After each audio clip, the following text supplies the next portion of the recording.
ये सीरीज की last episode है। अगर किसी ने पहली एपिसोड्स नहीं देखी तो पहले वो जाकर देखा हो। इसी चैनल में आपको डिटेल एक्सप्लेनेशन के साथ मिल जाएगी। एपिसोड 8 का नाम है मौत की तलाश में मत जाओ, मौत तुम्हें ढूंढेगी।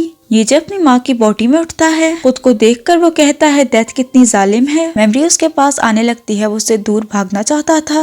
मेमोरी उसके पास आती है, उसे अपनी माँ की मेमोरीज मिलती हैं। ये जब अपनी जुबानी सुनाता है, उसे लग रहा था वो अपनी माँ के बारे में सब कुछ जानता है, लेकिन असल में वो उसके बारे में कुछ नहीं जानता। यीजी की माँ ने यीजी के बाप के साथ पसंद की शादी की। यीजी जब 5 साल का था, उसकी बाप की मौत हो गई। इस सब से उसकी माँ बिखरी नहीं, क्योंकि उसके पास यीजे था। यीजे बहुत ज्यादा बीमार हो जाता है, उसकी माँ उसे हॉस्पिटल लेकर जाती है। यीजे को ऐसे पड़ा देखकर उसकी माँ कहती है, काश मैं तुम्हारी जगह बीमार हो जाती। एक दिन कंपनी में से कुछ एम्प्लॉयज को निकाल दिया गया, उनमें से एक यीजे की माँ भी है। यीजे को अब समझ आता है उसकी माँ उससे ज्यादा मुश्किलों से गुजरी है, फिर भी उसने हार नहीं मानी। उसने सिलाई का काम किया, रेस्टोरेंट्स बाथरूमों में सफाई का काम किया। वो यीजे को पालने के लिए हर मुश्किल से गुजरी है। यीजे नशे की हालत में सो रहा था, उसकी माँ उस पर कंबल उड़ाती है। यीजे ने कभी भी अपनी ब्लेसिंग्स को नहीं गिना। यीजे की माँ यीजे को कॉल करती है। ये वो टाइम था जब यीजे सुसाइड करने के लिए खड़ा था। उस वक्त जब उसकी माँ की कॉल आ रही थी, तब वो खुद हॉस्पिटल में थी।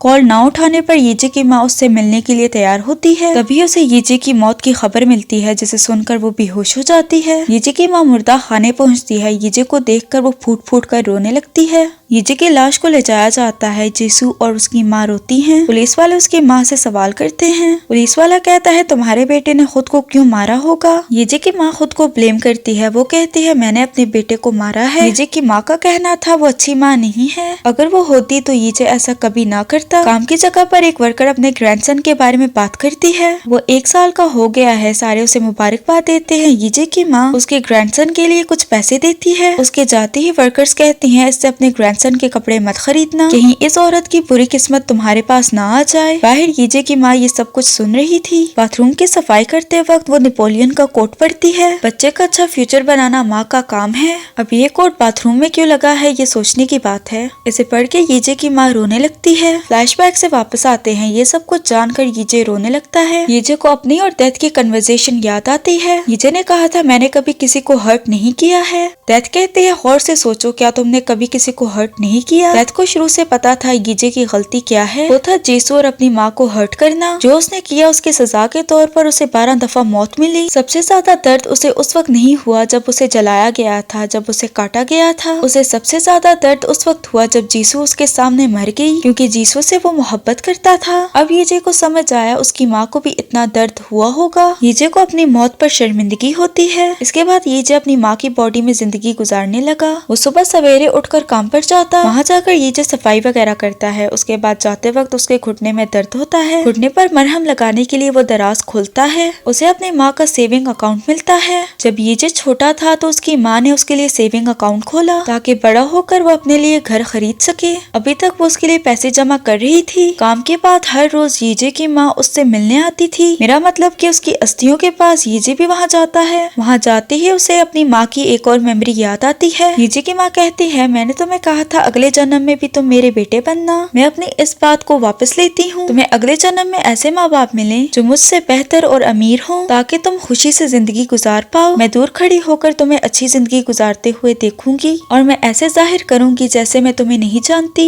बदले में तुम लंबी जिंदगी जीना। यीजे ये सोचकर जोर जोर से रोने लगता है। वो अपनी माँ से ये कहना चाहता था अगले जन्म में भी वो उसका बेटा बनना पसंद करेगा, लेकिन अफसोस अब बहुत देर हो चुकी है। यीजे को अपने शूज देखकर याद आता है, जब उसने शूज दिए थे तब उसने अपनी माँ से वादा किया था वो उसे पहाड़ पर लेकर जाएगा। ये वो पहाड़ है जहाँ यीजे की माँ यीजे के बाप के साथ जाया करती थी जब वो छोटा था। ये याद आते ही यीजे उस पहाड़ की तरफ निकल पड़ता है। घुटनों के दर्द के बावजूद वो ऊपर पहुँच जाता है। ऐसा दिखाया जाता है जैसे यीजे की माँ पहाड़ से ढलते सूरज को देख रही है और साथ में यीजे खड़ा है। यीजे अपनी माँ से माफी मांगता है, क्योंकि वो अपना ये वादा भूल गया था। यीजे अपनी माँ का हाथ पकड़ता है। वो अपनी माँ को ये सब कुछ दिखाना चाहता था, लेकिन लेकिन एक्चुअली में वो वहाँ अकेला खड़ा है। ऐसी ही रात हो जाती है जब वो नीचे उतरने लगता है। ढलान से उसका पाँव फिसलता है, वो नीचे जाकर गिरता है। उसे बहुत चोटें आती हैं, वो चल नहीं पाता। वो मदद के लिए आवाज लगाता है लेकिन कोई फायदा नहीं। आसपास कोई नहीं है। वो खुद को ऊपर करने की कोशिश करता है। कुछ ही सेकंड्स में वो हार मान जाता है क्योंकि ये यीजे है। वो आंखें बंद करता है। उसे याद आता है वो अपनी माँ की बॉडी में है। वो अपनी माँ को यहाँ मरने नहीं दे सकता, उसकी माँ को जीना होगा।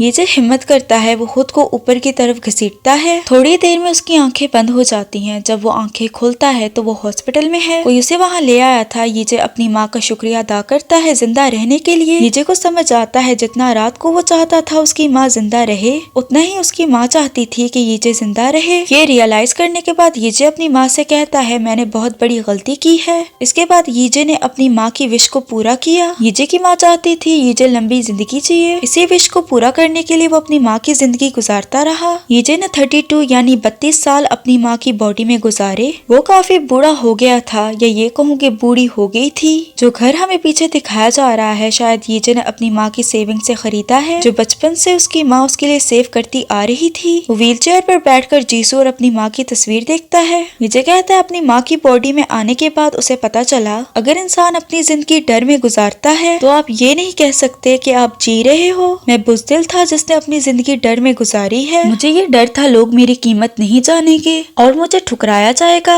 इसी डर की वजह से मैंने अपनी जान ले ली। मरने के बाद मुझे पता चला जिंदगी खुद एक मौका है। जितनी भी मुश्किलें मैंने अपनी जिंदगी में गुजारी हैं, वो जिंदगी का छोटा सा हिस्सा थी। जिंदगी डिफरेंट दिनों से बनी है, कुछ अच्छे दिन कुछ बुरे दिन। फेल होने से कुछ नहीं होता जब तक इंसान हार न माने। ऐसे ही यीजे दम तोड़ देता है। यीजे की आंख डेथ के पास खुलती है। इस बार सुई गायब हो जाती है। यीजे डेथ से कहता है मैंने नहीं सोचा था मैं तुमसे ये कहूँगा, लेकिन मैंने तुम्हें बहुत याद किया है। मुझे यकीन नहीं था मैं तुम्हें इतनी देर बाद देखूंगा। डेथ कहती है तुमने इतना लंबा अरसा भी नहीं गुजारा है, लेकिन मेरे लिए ये टाइम बहुत था। इस पूरे टाइम में सोचता रहा जब मैं तुमसे मिलूंगा तब मैं तुमसे क्या कहूँगा। ये जब अपने घुटनों के बल बैठता है। वो रोते हुए डेथ से कहता है मैं तुमसे भीख मांगता हूँ, क्या तुम मुझे एक दफा और शूट कर सकती हो। डेथ बोलती है मैं सारी गोलियां यूज कर चुकी हूँ। यीजे रोते हुए कहता है मुझे पता है, लेकिन क्या तुम मुझे अपनी जिंदगी जीने के लिए एक और चांस दे सकती हो। आखिरी बार मैं अपनी माँ को गले लगाना चाहता हूँ। डेथ कहती है मैंने तुमसे कहा था तुम मुझे मेरी गेम में नहीं हरा सकते। तुम जीत गए, तुम मरे नहीं और जी कर दिखाया। तुम्हारी सजा अब पूरी होती है। अब गॉड तुम्हारा फैसला करेंगे, लेकिन उससे पहले मैं तुम्हें एक और चांस दूंगी। वो एक और बुलेट गन में डालकर उसे घुमाती है। अब ये यीजे की किस्मत है, अगर गोली चल गई तो उसे एक और चांस मिलेगा और अगर नहीं तो गॉड उसका फैसला करेंगे।